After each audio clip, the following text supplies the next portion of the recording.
Hey guys, this is Northville Tech. In today's video, we will show you how to change password on Wells Fargo. We will also put links in the description below for various banks that offer various sign-up bonuses for opening a checking account. To start, open the website wellsfargo.com, then sign on with your username and password. Once you're signed in, you will see a profile icon at the upper right corner of the page.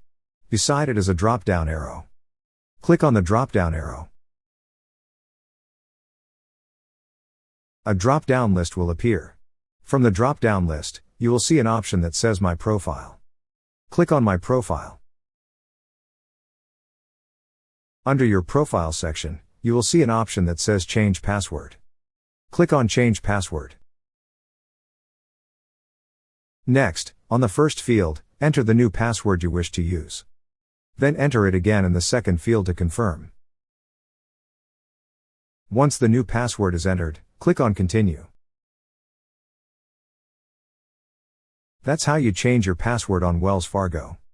Thank you so much guys for watching, and if you have not yet subscribed to our YouTube channel, please subscribe to our YouTube channel as we create tech videos almost every day. Also check out our website northvilletech.com for great tech articles, and our recommended resources in the description below for various sign-up bonuses.